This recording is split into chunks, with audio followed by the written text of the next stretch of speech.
భూమిపై ఇంద్రుడు పిలిచెరా, వరుణ వరదై పలకరా, ఆకాశాన్ని ఇలా దించరా, కురిసేవానగా మారని యాతన తీర్చగా, మాతారాతలు మార్చగా, ఈ జల యజ్ఞము సాక్షిగా తలనే వంచగా, మహారాజు తాని సమిధల్లె మారి నిలువెల్లా వెలిగెరా, భోగాన్ని విడిచి త్యాగాన్ని వలచి తాపసిగా నిలిచెరా.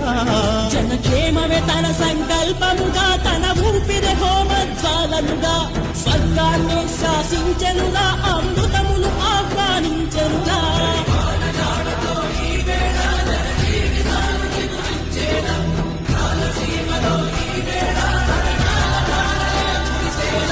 కల్లు కల్లు మని సిరిము వల్లే చిలుకే చేరగా, చల్లు చల్లు మని పులకింతల్లు పుడమే పాడగా,